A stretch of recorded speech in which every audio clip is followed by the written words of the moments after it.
hit the record.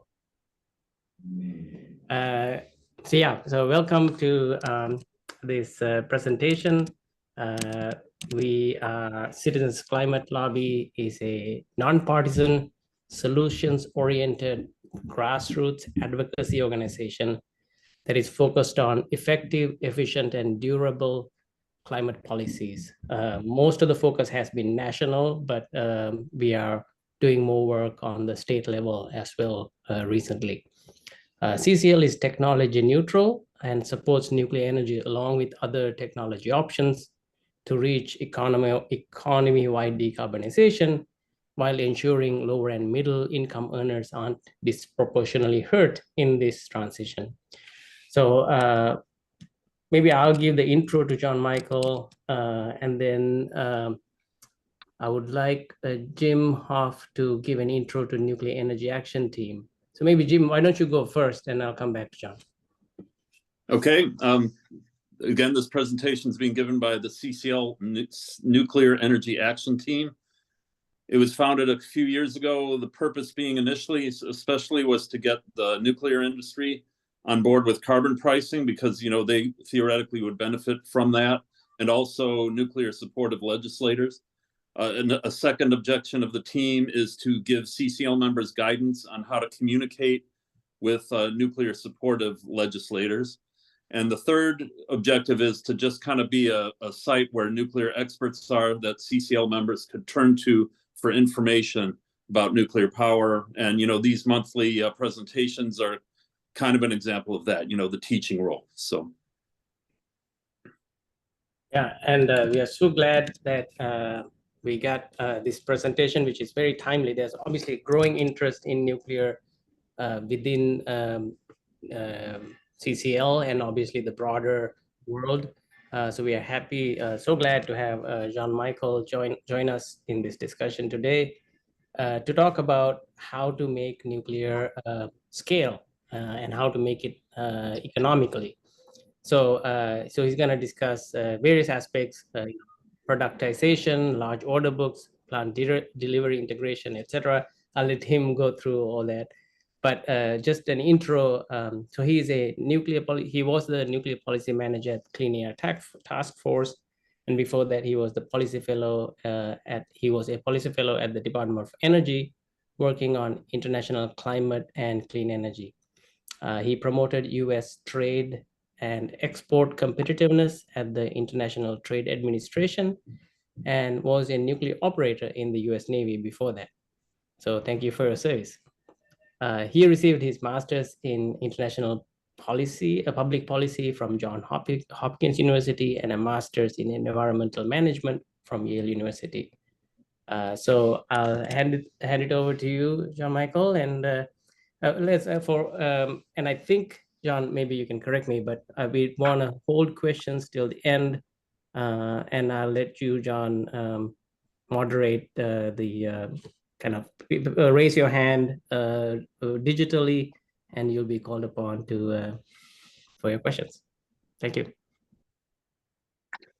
All right, thank you very much, Isuru. On the questions front, I'm ambivalent. You guys can raise your hand during or wait till the end, however you want to do it, Isuru. Up to you. So all good. All right. Well, in that case, feel free to interject with a hand. I think John, it's better to leave the questions to the end. Okay. Because we can get sidetracked, and then we're going to have the whole time to finish the presentation. So we leave it for So hold your questions. But we do have until the top of the hour, so we should have ample time for Q&A. All right.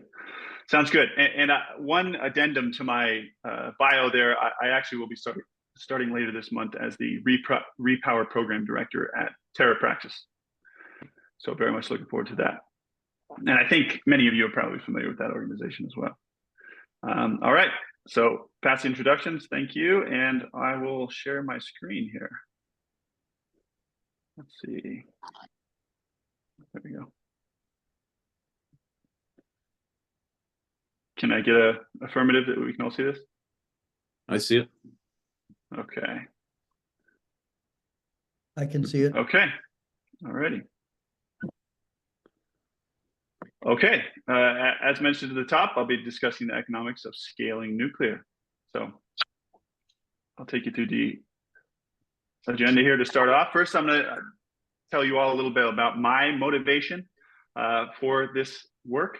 Then I'll provide some context for how we scale nuclear and why we need to scale nuclear, and then I'll move on to the deployment challenges and solutions. And I have about 30 slides here, so I'll try to go fairly quickly so we have plenty of time for discussion. All right, so a little bit about me, and this might come as a surprise given the group here, but my primary motivation is not to boost nuclear energy deployment.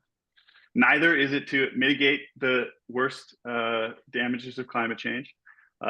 And unlike Elon Musk, it's not to make humans an interplanetary species. However, my primary motivation is to increase human flourishing.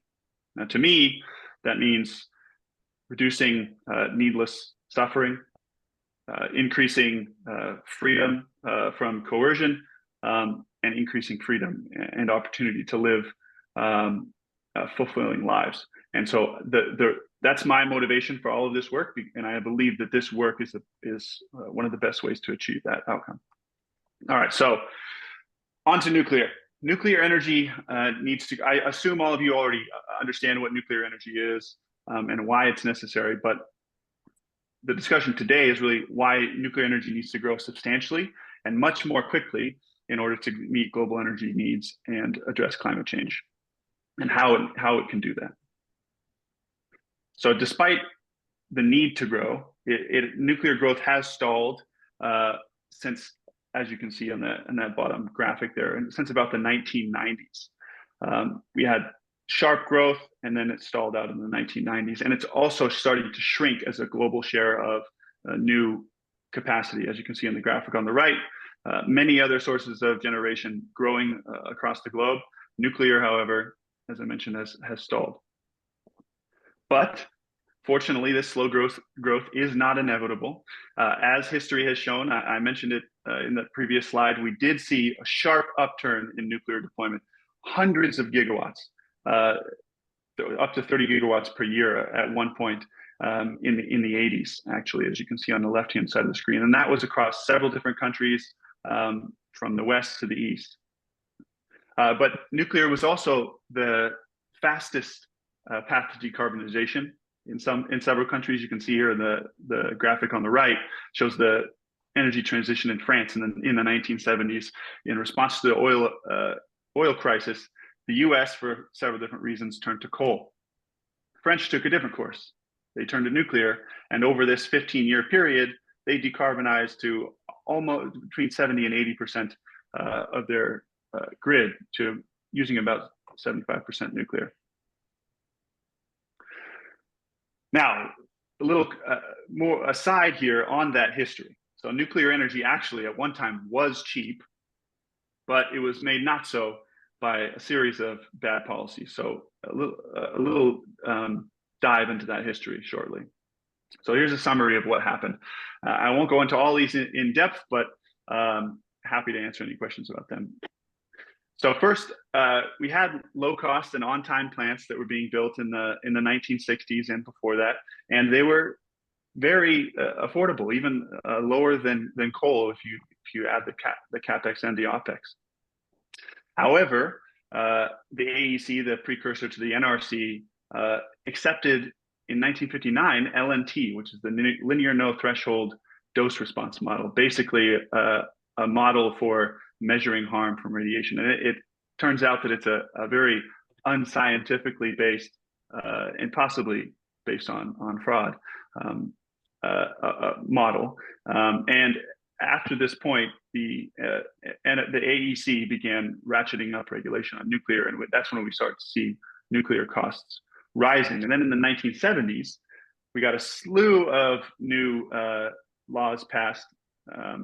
One was the Energy Reorganization Act of 1974, in which the NRC and the DOE were separated. They had been one entity in that AEC, so they had the regulatory authority as well as the promotional responsibility were one entity, and they separated those into the NRC and DOE.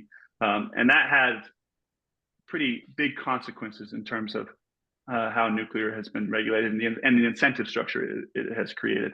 At the same time, LNT was codified. It was being used before that, but it was codified into law in that same Energy Reorganization Act, as well as ALARA was adopted. ALARA is this regulatory principle as low as reasonably achievable. And in practice, it has come to mean as low as possible, which is not a very workable model for regulation. Sorry. Okay. And then also NEPA was implemented at the same time, and that had a lot of effects, not only for nuclear, but energy deployment across the board. And all of these laws we can and regulations we can talk about, and whether we can, the merits of all of them are debatable, but whether they were good or bad, they did have a big impact on nuclear. And then moving on, the nail in the coffin for nuclear costs were rising through the 70s and 80s and 90s, and then the nail in the coffin was the electricity market restructuring that started in the 1990s, and that was when we moved from this model of vertically integrated monopoly utilities that were able to take, despite some of the major problems with that model, they were able to take a long-term view and invest in high capital cost power plants. After that, the markets, these restructured markets, forced kind of a shorter-term thinking that favors more intermittent, low capital cost sources and just-in-time natural gas, which is unfortunately not materialized on the promises that restructuring had of producing low cost and high reliability. So prices haven't, depending on the market, have gone well up or stayed about the same, and reliability has suffered. And this basic model, these steps that happen basically around the world at slightly different times, a little later in France, much later in Korea and some other countries. But the overall story is, due to all of this regulatory ratcheting, nuclear eventually became totally uneconomic, and in places like the United States, we lost all of our expertise in building nuclear. All right, so on to the deployment. How do we overcome this? So the major deployment challenges that nuclear energy needs to address to achieve necessary speed and skill, and some potential solutions are forthcoming. All right, so what are the major deployment challenges? I've grouped them into 5. You don't have to do 5, but I think this is the right categorization. So the first is large and organized demand that creates economies of scale and learning. Second is effective, low-cost, scalable business and delivery models. So that's kind of like that commoditization, standardization that Asur touched on at the beginning. Third, streamlined, harmonized licensing. Fourth, bankability. This is the financing angle. And fifth is science-based regulation. So I'll take each one of these in turn. So the first challenge, large order books and repeat builds, the same design, they create economies of scale and learning. So with the context of how nuclear costs increased, we have still had successful nuclear build-outs throughout the world. France and South Korea are great examples, or even more recently in the UAE, in the Baraka plant. And so we've learned things from these successful builds, and successful in terms of being able to manage cost. So the cost is reasonable and coming in on time, because the experience of nuclear in the past in the West has been, especially if you look at a plant like Vogtle, we're talking $10,000 per kilowatt, well above, like double the expected cost, double the timeline. And so learning from those projects, we can see that we really need to build the same design on multiple sites or a single site.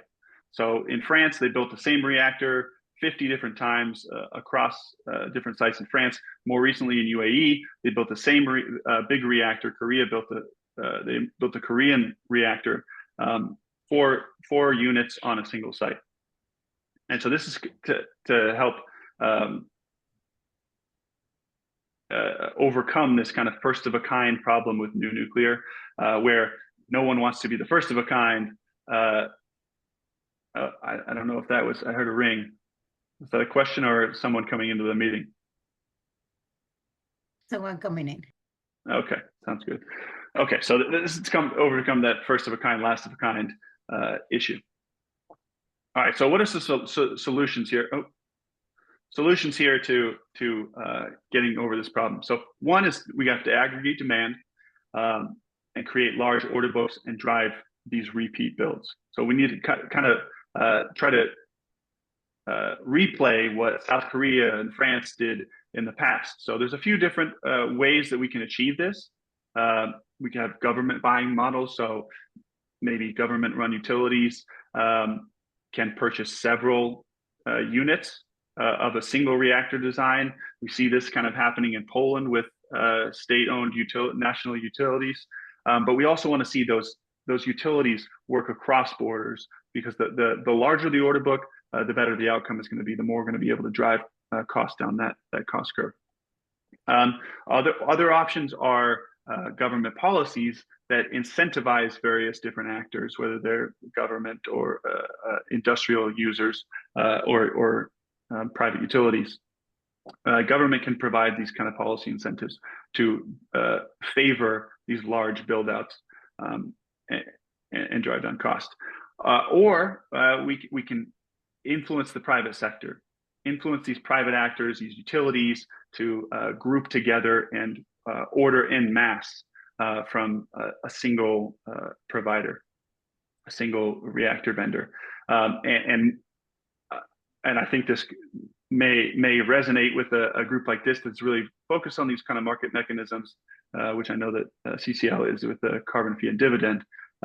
We should always opt as much as possible for those market mechanisms, those private sector actors to do the hard work first. All right, now challenge number 2, an effective, lower cost, scalable business and delivery model. So we have seen many models from different industries that we can apply to the nuclear industry, carbon capture, combined cycle gas turbines rather. They shifted to a very modular kind of upstream manufacturing model, and that was able to significantly reduce costs. We've also seen, and this is pretty much universal through the ship building industry, they have a phenomenal manufacturing capabilities at shipyards. They build in a modular way, and developers are able to provide specs using kind of standardized modules, and shipyards are able to produce at very low cost, at very high quality, in very short time spans. So these are some industries we can learn from to kind of develop new business models for nuclear deployment.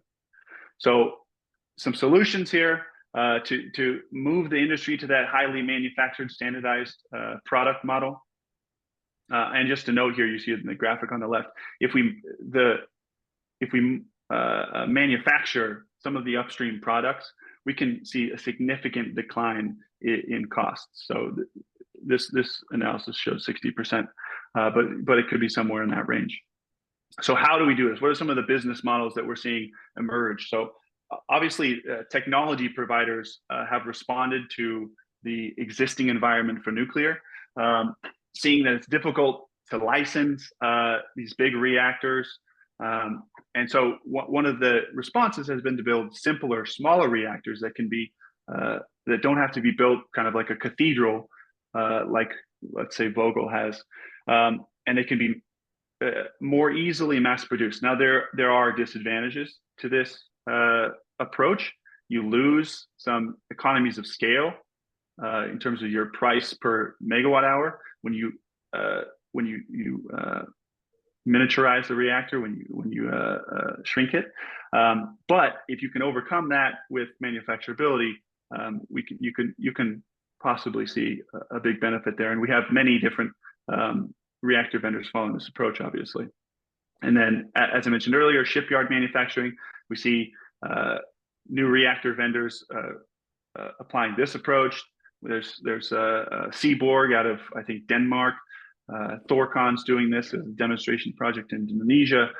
This is a very promising model, and we're even seeing some private companies that just want to be one piece of this supply chain. They just want to do the shipyard manufacturing and leave the technology IP to other companies. And then universal deployment systems. There are also approaches that seek to develop a universal system that essentially any reactor heat source can plug into. So this would be something like a seismically isolated facility with all the necessary steam plant equipment, and that could be pre-licensed, and then all of it for certain reactor specifications, and then reactor developers can design to fit within that system. So that's one promising model that's been introduced. Actually, I think TerraPraxis is leading that. And then there are others. There's a multitude of others. Maybe someone on this call has a fantastic idea for a new business model that can take advantage of some of these standardized, manufactured, productized models. All right, and challenge 3, streamlined, harmonized licensing. So this is one of the great challenges of developing nuclear today. And one of the challenges of creating that order book is that if each country that has an established nuclear industry also has their own regulator, their own regulatory model. And so if you want to build a reactor, say in the US and in France, you'll have to get a license in both places independently. That's a very inefficient model and results in much higher costs and much slower delivery times. So what we want to see is more harmonization and streamlining. And at the same time, embarking countries, which is the IAEA lingo for countries, newcomer countries to nuclear. These countries, many of them want to avail themselves of the benefits of nuclear, but they don't have the nuclear regulatory infrastructure in place that's expected to deploy nuclear. And then if they do, are they going to contribute to the problem by building their own regulatory model that's going to be different and require an added layer of licensing for new reactors? So the solutions here are to move to internationally harmonized licensing and regulation, closer to that of the aviation or natural gas industries. So aviation isn't a perfect analog, but in aviation, the International Civil I can't remember the acronym, but there's essentially a standards organization that all countries are party to. And this organization has members from each country, and together they work out regulatory standards, or essentially a regulatory process that they then promulgate to the individual nations, and then the nations do their licensing based off of that process.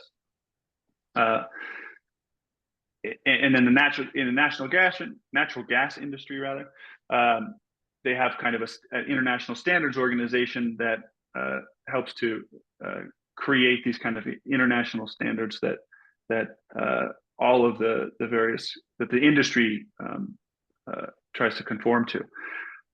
That's again not a perfect analog because obviously the natural gas industry is far less regulated than the nuclear industry. So some of the current international approaches here are being undertaken by the big authoritative bodies like the IAEA. They have a model where they're trying to bring together international regulators.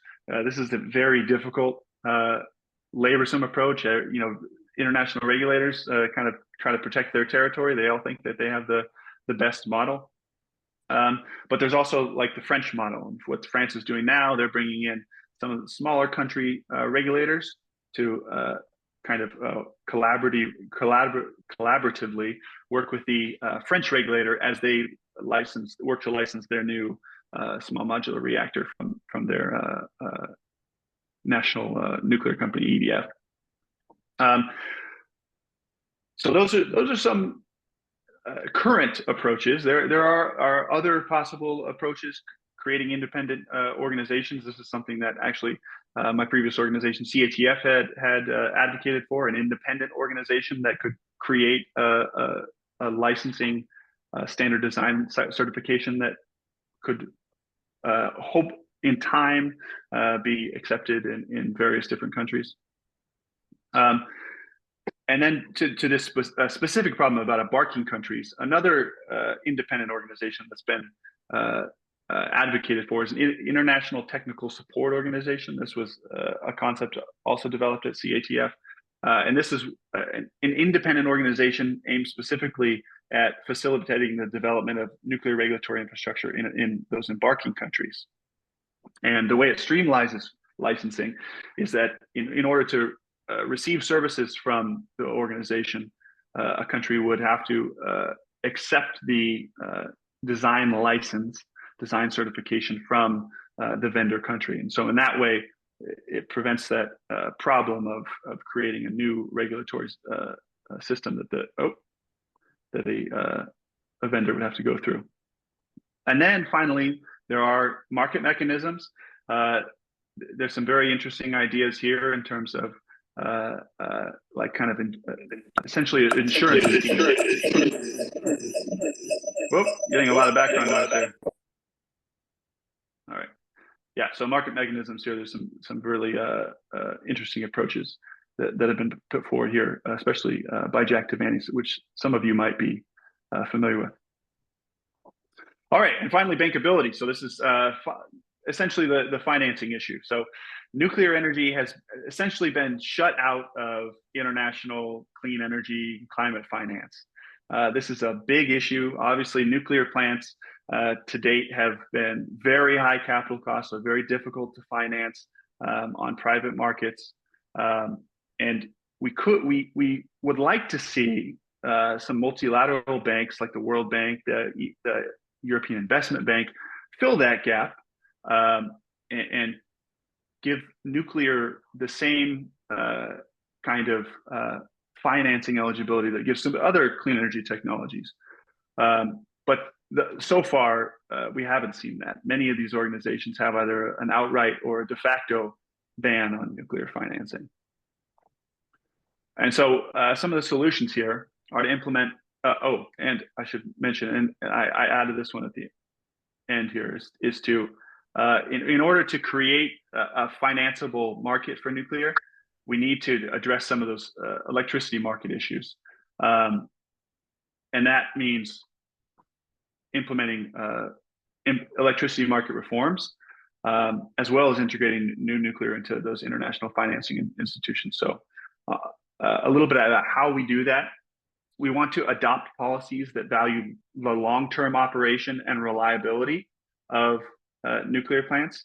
And that doesn't necessarily mean going back to this, old, outdated, vertically integrated utility model, but there are policies that can be implemented within restructured markets, or very innovative policies that kind of look at the models that don't fit evenly into those monopoly models or the restructured models, like let's say TVA, this kind of a nonprofit kind of electricity model, where you have a single big utility, but it doesn't have some of the issues that are related with regulating the profit of a monopoly utility, but it's able to take that long-term view and invest in those high capital cost projects. And so far, we've seen in those types of utility models actually better outcomes in terms of emissions, as well as reliability and cost. Also, another model that has been introduced independently of my previous organization, but also endorsed by the Clean Air Task Force, was a new bank for nuclear infrastructure. It's called the International Bank for Nuclear Infrastructure. And this is kind of an alternative to those international financial institutions that exist already, like the World Bank, and creating one specifically for nuclear. And the one advantage of that over getting nuclear integrated into those other organizations is that it could also have nuclear in-house expertise that would really be able to direct investment so that it could best help to deploy nuclear and help nuclear come down that cost curve. So enable those kind of aggregated order books. And then finally, I've said it already a few times, we want to reverse the policies of those existing institutions. Nuclear should get the same treatment as everything else, or even some might argue better treatment according to its potential value. All right, so these first four challenges that I mentioned, obviously all very mutually reinforcing. If you can have better harmonization, you're going to be able to get financing a lot easier if those nuclear plants are more able to be licensed, and you can deploy them in more countries. And project execution is obviously going to be a lot easier if you don't have to wait to license every reactor in every country. Now, the last challenge, however, and I saved this one for last. I could have done it first, but I did it last because this one really undergirds all of the others. So obviously, in my mind, this holds a lot of weight. And the challenge here is regulation.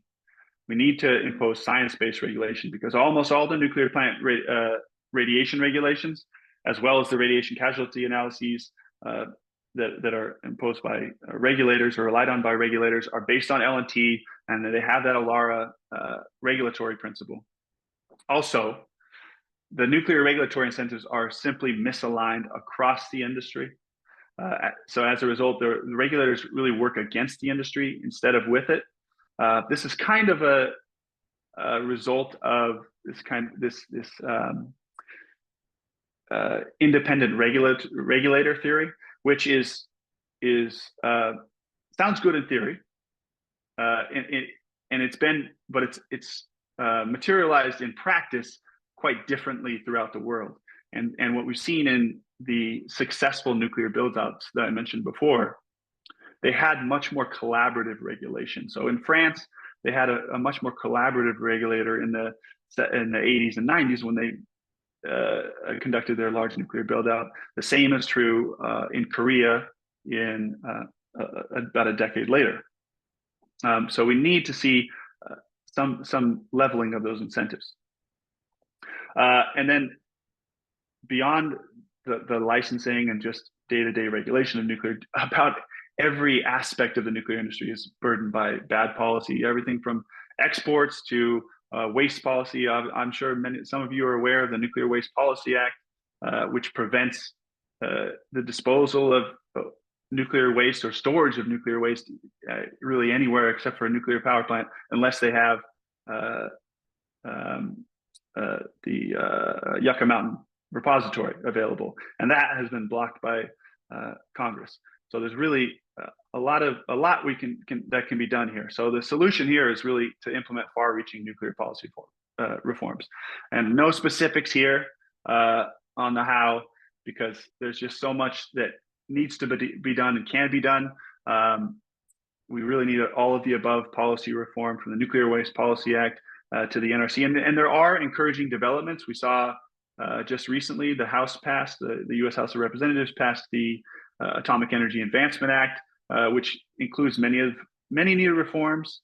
And just yesterday, the NRC promulgated, or the commission rather, released its decision on the Part 53 rule. So in 12 to 18 months, we should get a new licensing rule for advanced reactors. Now, you might say 12 to 18 months, that's a long time. Yeah, it is.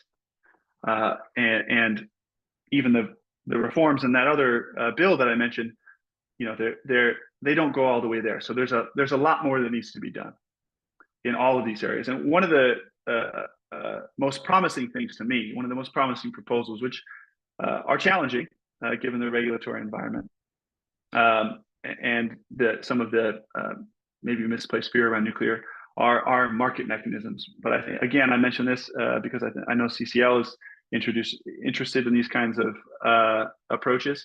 There are market mechanisms that can help across the board, from nuclear waste to licensing and the day-to-day regulation that I mentioned. And again, I'd refer you to some of Jack Devaney's work. He wrote the Gordian knot: why nuclear power has been a flop. All right, so addressing any of these challenges independently will help, but really doing all is what we need. That's optimal. And that, I think, is how we scale nuclear and how we best advance human flourishing. So with that, I thank you, and happy to take any questions if we have any more time.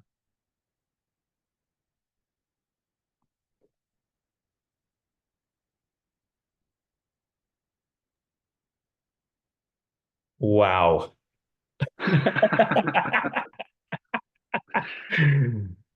Nice.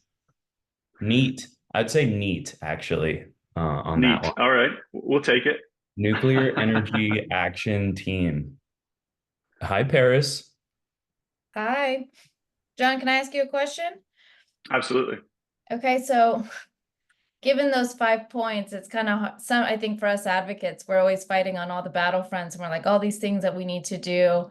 So I guess my question is, in your personal opinion, if we are to deploy any new nuclear, what do you think it would be? Just in your take of the land at the moment, right? Because we just finished Vogel. People want some AP1000s, maybe one SMR. So what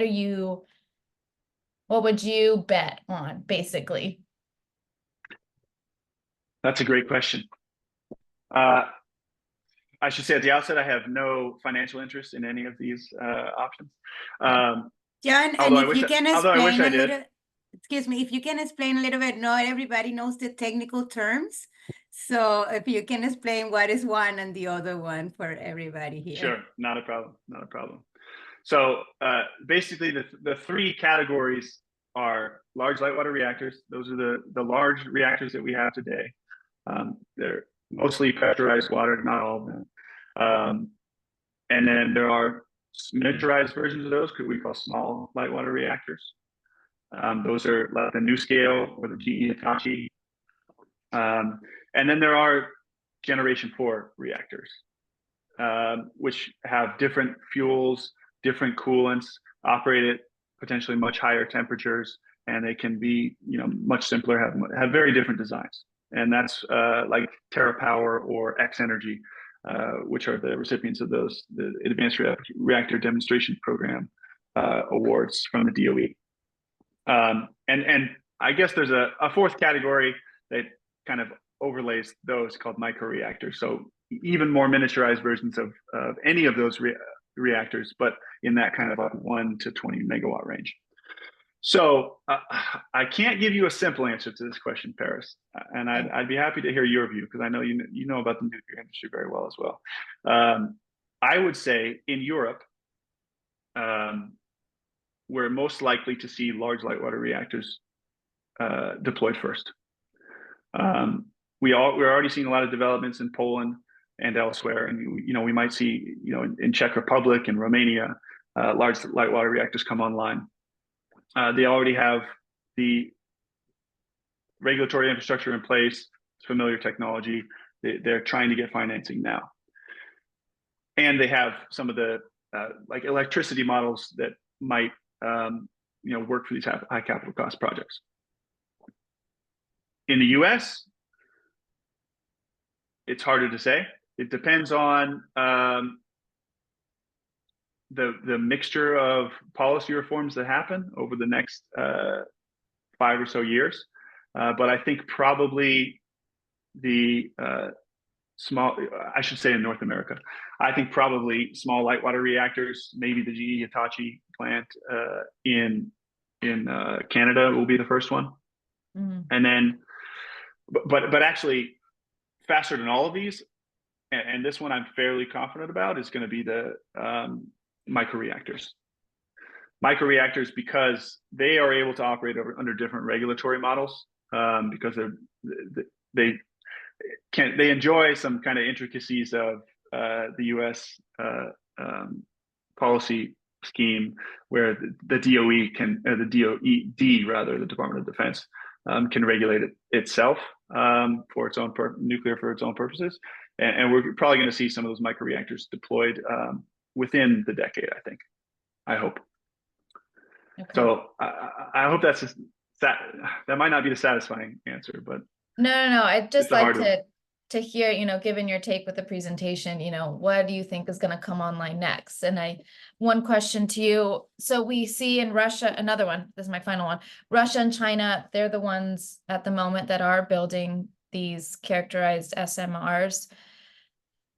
Is there any lessons learned from both Russia and China? They're both different, I would say, political spaces.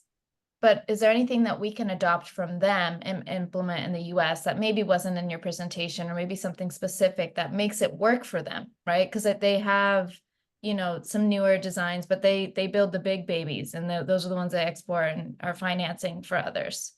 Yeah. So is there lessons learned? Yeah, that's a great question, and perhaps I should have touched on that in within a few of the different elements, those challenges.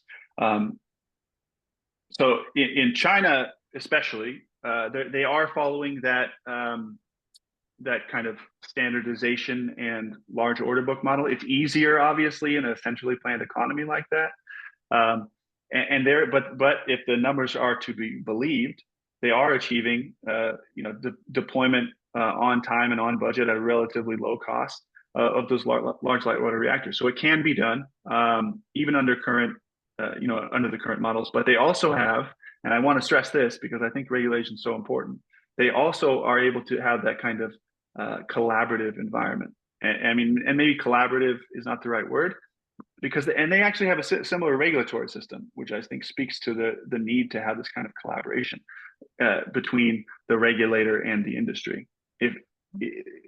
That by collaboration, I just mean that the regulator is not at every step trying to hamper projects. It's really trying to see them to fruition, and doing so in the safest way possible. And it obviously can be done very safely, but we need to see those incentives change.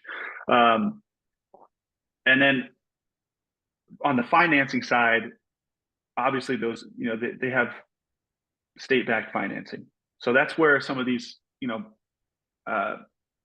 other models can work outside of China and Russia, like an international bank for nuclear infrastructure. So that, although that one's really difficult to achieve in my view, but more near term and possibly easier, though there's still a lot of headwind, is reversing policy at those international financing institutions like the World Bank. But the best thing we can do to make nuclear more financeable is to do all of the other stuff so that we can make it inexpensive. But getting over that hump initially is going to be hard without some kind of equivalent to state-backed financing under the current regulatory environment. Right. Okay. Well, thank you. Sure. Hi, Jon-Michael. I just wanted to ask, I put this in the chat, but you mentioned kind of Korea, France, UAE kind of following on the Korean model. Yep. I was just wondering if you had any thoughts about Japan. I know obviously Japan's had its issues in recent years operationally, but Japan, well, I guess I shouldn't even say back in the day, but to this day has, I don't know, 6 or 7 different operators and multiple different types of plants and actually a fairly wide variety of different designs, kind of like the US on a miniature scale, but yet you have seen examples in the past with, for example, the ABWR. That was the first of its kind reactor, and that was built in Japan in record time, like 3.5 years. Is there anything you think the Japanese model, to the extent there was one, is like totally unique and never replicable, or is there something to learn from, for example, those ABWR builds, which were done in record time for a totally new reactor design, basically? Yeah, that's a great question. and I didn't mention Japan because their build out was less recent, although maybe more recent than France's. But they've obviously had challenges more recently, although we're fortunately seeing those reversed. But the Japanese model is a good one as well, and I think in Japan is again where we saw a model, where the regulator was really a lot more willing to work collaboratively with the industry rather than taking that independent regulatory theory to the extreme, which I think we've seen in the U.S. To the detriment of nuclear. So that's the thing I would say to Japan. I think that they could definitely build nuclear in the future if they follow that old model, and obviously learn from some of the mistakes they made in the interim. And I think also part of that was learning from some standardization, or rather building some of the same reactors.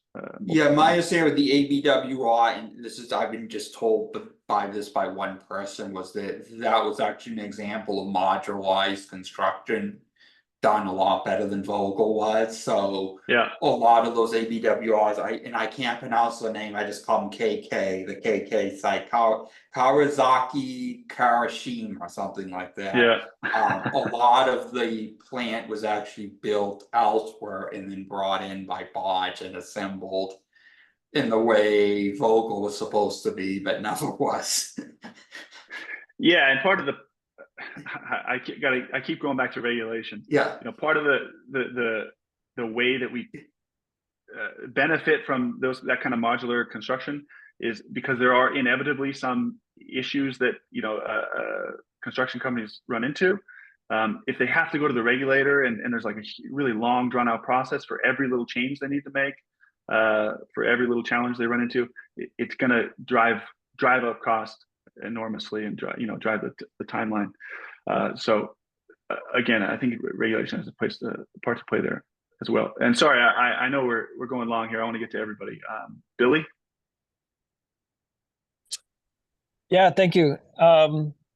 Thanks to everyone for organizing this as well. I really appreciate this community. I really don't know anything about nuclear. I've been working in like environmental economics and policy for, my camera's off, a few years. And I'm excited to learn about nuclear, and this was kind of the perfect setting to do it. So thank you for sharing your expertise, and thanks to everyone for organizing it. My question, which I hope isn't like idiosyncratically for me personally, is like, what actual career avenues are there at the moment? Like, where should I look into potentially working? I've kind of worked in the NGO think tank space for a while, trying to help bridge the gap between private public sector. So Clean Air Task Force is obviously on that list, but who else is in the picture here in the US? And of course, open to anyone else's in the group's feedback on that. I hope that's not out of the scope of this. No worries. Well, in the interest of time, shoot me an email. I'll share my email with Suru, and he can share that with everyone. Anyone, feel free to email me any questions you might have, and Billy, I can help you with that. Great, thank you. So Chris, I think is next. Christopher Bergen. Yeah, thanks. I appreciate everyone being here tonight.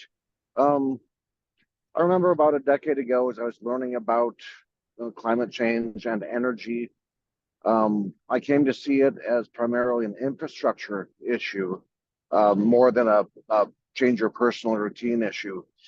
And so about that time also, I believe it was Armin Cohen from Clean Air Task Force was interviewed by Rod Adams. And he came out and said that CATF was against nuclear, not firmly, but moderately. And then he came back about a year later and talked to Rod Adams, and he said that CATF was pro-nuclear after looking deeper into some issues. Curious, do you know or remember, if you were there at the time, what those issues were for the organization to change their mind? And given the changes in the last 2-3 years, do you think other organizations will have the same hangups or different hangups now? Yeah, thanks for that question. yeah, so I was previously at CATF. I'm now in the intermediary phase before I started TerraPractice later this month. I actually just had a baby, so I'm kind of on paternity leave, I suppose, unemployment paternity leave. But Armin, yeah, actually, I think I'm sure he wouldn't mind me saying, he actually got his career started working on as a lawyer in the case against the Seabrook nuclear power plant. But yeah, as you said, his views evolved over time. And I think that was because he began to understand the need for nuclear energy in terms of the intermittency, existing clean energy sources, in terms of land use and the energy density, and the necessary scale that he thinks we need to address climate change at. But I would just refer you to CATF's website. That stuff's all on there. All of the CATF thinking is on there. And James, I know you're a nuclear expert too, so I hope you don't skewer me on anything. Me? Well, I'm a retired nuclear engineer, but yeah. I have a question about the House bill. I forget the title. I should mention that I'm very much of the Jack Devaney school. I'm glad to hear you are concerning how important regulations are the problem. Anyway, there was a clause in the House bill that's kind of gotten some brouhaha. It says, and it's something BTI has been fighting for a very long time, which is that NRC, it just sounds like such common sense, is that NRC should weigh the benefits as well as the risks when they make their regulatory decisions. And I've got a creative mind. I'm thinking here, well, golly, if you truly rigorously embrace that, most nuclear regulations would go away, basically, because, you'd start saying, well, we need to hold fossil and nuclear kind of to the same, standard. Never mind nuclear grade QA, screw that. We're going to use normal QA standard. All that would follow from truly weighing the benefits. And I just want to get your take. Let's say the House bill clause survives and gets passed into law. How aggressively do you think it will be interpreted, and getting to the real point, how much difference do you think that will make? I think I have a divergent view from BTI on this, and I love those guys, and I obviously endorse the philosophy behind that provision, but I don't think it'll make an ounce of difference. Well, maybe an ounce, but not much else, because there's so many ways that can be interpreted. And I think that, there's already a lot of agencies that are tasked with weighing costs and benefits. I mean, the EPA is one of them, and there are varying, diverse viewpoints about how, they ought to do that. And there's, the organizations that will, say that, like the social cost of carbon, for example, has to be, $100 a ton or whatever. And then there are some that say it has to be, a few dollars or zero, or even negative. So it's kind of subject to that kind of gaming, I think, that kind of provision. So it's difficult to say, but I don't think it would make a huge difference. I think that the incentives have to be changed in some other way. And that's why the market mechanisms are so promising. Hard to achieve, but promising. Well, I respect your point of view, given that even far more specific directives, NRC has a history of just ignoring those. So right. Something like this, I have dreams of the industry suing the NRC, saying, these regulations are this, because as we both know, they're having a negative public health impact by replacing nuclear with fossil. And right. I dream of the day when NRC just can't frickin' get away with that. I do too. Believe me. I'm not totally convinced that that particular provision would do it, given the history of other regulations and these agencies. But I want to move on here to Christina. I'm sorry for getting you last, Christina, but best for last. Oh, you're on mute. Sorry, wrong button. I pressed the wrong button to to unmute myself. But anyway, no, it's fine. I was the last person to raise my hand. So John, thank you for the talk. Very interesting. I'm a consultant with the DOE's Advanced Research Projects Agency, Energy, and so we always cool. have a lot of discussions as recently as today about what's like how we can kind of drive down the cost of new builds. And so a lot of the things that you said are, spot on with what we, kind of acknowledge at ARPA-E. And so, but there was one thing that I'm curious about. So you mentioned the impact of LNG on maybe I think the cost and the time. Do you have something that points to that, like something that shows a sort of correlation? Because that's actually really interesting to me. I think things like that can really, elevate the discussion around the need for regulatory reform, right? So, people think, and it's kind of consistent with things I've said as a former NRC employee, right? Okay, interesting. I feel like there's so much conservatism, and I love NRC. Don't get me wrong. I think there's some good people there. Yeah, I like the folks that work there too. I feel like I feel like if you look at look historically. In fact, just a few minutes ago, I was looking at the original 10 CFR Part 50. For those of you who don't notice, it's about 5 or 6 pages. It's very short, okay? And so look at how long it is now. It's not the people, it's the system.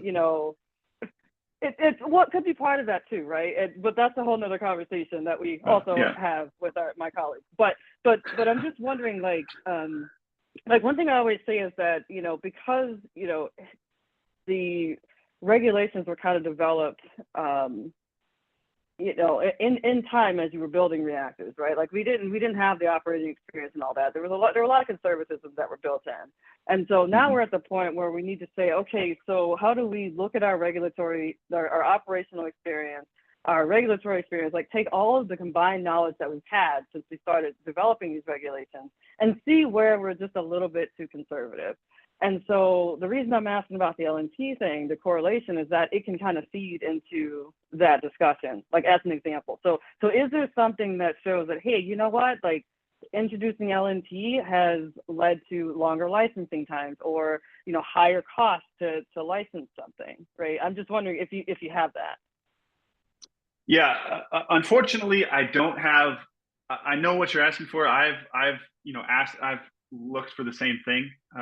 The closest you will get, again, I think, is the work from Jack Devaney. I think he's and so many other scholars have documented some of the issues. What's the name again? Jack Devaney? Jack Devaney. Yeah, he has a Substack as well as he wrote a book about many of these issues that's available online for free. Okay. And he has detailed this the best, I think. And there's a lot of other scholars and important individuals that have pushed back on the LNT model since its inception. I mean, even people that worked with Admiral Rickover have pointed out how absurd it is. But the difficulty with LNT is that it's really just death by 1,000 cuts. Just take for example Fukushima. So the reason that they have emergency planning zones, the way that they do, is because of LNT, because they have this harm model, and when they make the calculation, they say that everyone within this perimeter around the nuclear power plant needs to evacuate in the case of an accident, right? Even though that the idea that anyone within this 20-mile perimeter would be subject to any significant chance of harm is frankly absurd, based off of rational models, but not according to LNT. And so when you evacuate this huge area, a lot of people die. You evacuate towns for many months. It leads to this mass hysteria, and that makes it more difficult to finance nuclear, because obviously the private sector is going to shy away from potentially investing anything that can cause that kind of damage or incur that kind of cost, even though if it's totally artificial. So that's just one example, and why it's hard to calculate. But there are specific things that you can calculate. I've actually talked to Jack about this many times. In terms of like, he's got a lot of examples. I can send you some. I can't think of all of them off the top of my head. There's so many where you can draw a direct link between L&T and an actual cost to the industry and ultimately to the public. The cost is ultimately borne by the public, and that's the real crime. Yeah, this is interesting. This makes me think about the connection between L&T and like the safety goals, like this, like at the NRC. Does that feed into the quantitative safety goals that NRC has? So that's something I can look into. I don't want to take up more time, but this is interesting. Thank you so much for that thought. Something I can look into. Yeah, of course. Yeah, happy to talk to you about that in the future too. Eric? Hi, thanks. So I guess, we could all probably argue for hours about what is the biggest obstacle to building nuclear in the US. So my take is, I think in the post-Inflation Reduction Act era, where as of 2025, the PTC and ITC tax credits will be technology neutral, and nuclear was included a couple years ago in the EU's green taxonomy. So those are very positive things. So as I see it, I think that state policy is the problem, as most states have renewable specific portfolio standards or renewable specific goals, renewable subsidies. And if we could shift that to a technology neutral zero emission subsidies that would include nuclear, that would actually incentivize more investors more than anything else. But I argue with a lot of people about this, so I'm curious what your take is. I mean, you're absolutely right. They're obviously tilting the playing field in favor of other technologies, and that obviously harms nuclear. And that was actually something I was working on before I left CATF, was state policy and incentives, especially trying to get those clean energy, those renewable portfolio standards changed to clean energy standards where they existed, or even better, get rid of all of the standards and impose the CCL carbon fee and dividend. Yeah, right. That would be the simplest, but I don't think that's going to happen anytime soon. So I agree. But we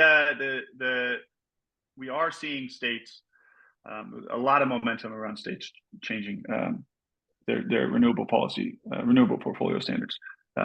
Michigan just did it, and they're actually proposing. They may have done it last month. Actually, proposed a package of nuclear incentives. So it's catching on. All right, I know we're running over, so I apologize for that. But Spencer and then Ryan. Hey, Jon-Michael, thanks for your talk. That last question got me thinking. I actually work in state government. I'm a government relations associate, and my question would be, what would, if there was model legislation or something that could be passed around, that we could take to different states, kind of assuming that the renewable targets aren't the thing we're fighting against. I work in Tennessee, right? So they don't have the renewable targets. That's not their thing. But what could we do in states that aren't focused that way to make it easier on them to adopt nuclear power? Does that make sense? Yeah, and actually Tennessee is amongst a group of states that has created these kind of nuclear task forces. The governor in Tennessee did that last year. And they're trying to think through that, what the states can do. There's quite a few things. I mean, you can have additional incentives. You can have like construction work tax incentives, like construction. It's called construction work in progress. There's a lot of different things that states can do. You can, if you have significant coal sites, you can try to alleviate some of the remediation burden that's typically required before you can reutilize a coal site or any fossil fuel site. So things like that. I think the best thing to do is first, and again, this probably isn't relevant in Tennessee. First thing to do is remove the artificial barriers, and then you can think about what you can do to incentivize nuclear in the states. But I would direct you to NEI for this. They have a great section on their website for things that states can do. So I can, if you follow up with me after, I can show you that, or you can peruse the website. Cool, thanks. Brian? Hello. Hello, sir. I just improperly pasted a link into the chat. But I was linking my favorite Jack Devaney article, or one of, because there is a lot there. I admit I haven't read all of it. It's hard to read, but the title is "Expensive Nuclear is Nowhere Good Enough." Yep. Amen. And like it really inspired me. And I just want to offer an alternative like prescription or idea or like that I thought of is like, with all this talk about fuel and all these like very exotic fuels, since this is an American group that wants to like do nuclear here and abroad because they could help each other, and that's what's important. Working with Exim Bank, the Export Import Bank, and rallying around a very simple fuel type and many reactors that can run on like low enriched uranium, or something that we can like really industrialize around and standardize on as an American fuel export. And it comes with like a complete package, because our exporting American nuclear sucks. So we don't believe in the product ourselves because our export product sucks, and like these two inform each other. So anyways, I'm just feeling like pretty with the news of like the GE and Westinghouse 300s. Just seems like the US could really kind of like get behind a simple fuel and like make that the baseload fuel source, and that could subsidize some of these more expensive technologies, because we have to get the price down to like under $1 a watt installed to compete.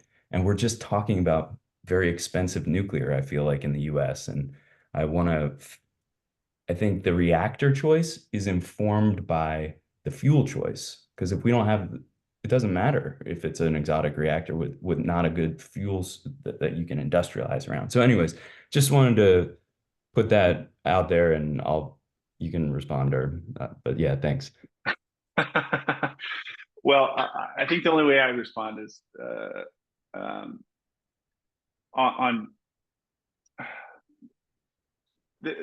this is one of the fuel, in particular HALEU, it exemplifies an important aspect of this whole nuclear deployment ecosystem, and that is it's best if the market actors are able to organize themselves as much as possible, and we want to always keep that in mind as we consider policy interventions. And the reason HALEU is is exemplary of this is that the U.S., the Department of Energy, and sorry, Christina, I know you're at DARPA, although I don't think it was your decision. The U.S. decided to fund for its reactor demonstration project, with $2.5 billion of our money, 2 projects that now can't get fuel unless they get subsidized with billions of dollars of more money, because the only commercial supplier of that fuel is Russia. So I think I don't want to decide what the fuel that everyone has to decide will be, what vendors will use, but I really don't want I don't really want the government to do that. Thank you. Isuru? Thank you. So, I mean, there's a ton of stuff here, and we had over 30 participants. So this is clearly a lot of interest, and we can go on for a long time. But I think we should stop it shortly. But I had a question. So Citizens Climate is activating citizens to go engage with their elected representatives to push for climate policy. Citizens Climate's kind of theory of change is that, that's the rudder. If you change that rudder, you can change the direction of the country. So if there's one action that you'd encourage us to look into, what would that be? One action. Now, sorry to put you on the spot. If you don't make Oh no, I would say go to Jack Devaney's website, The Gordian Knot, download his book, and read his chapter on the underwriter scheme. The what? Sorry. His chapter on the underwriter scheme. It's basically that insurance scheme I mentioned. Got it. Fantastic. So I'm gonna put Jon-Michael's email in the chat again. So do feel free to contact him. And unless if you have any final thoughts, why don't we call it a day for now? Thanks a lot. Really appreciate it. Awesome. Thanks for Thank you having so much for your time. Thanks everybody for your thoughtful questions and Solemi hosting us, and let's go forth and make solutions happen. Thanks, everybody. Thanks Thank you very much. Thanks, John. This was very good. Michael. Thanks, Ryan.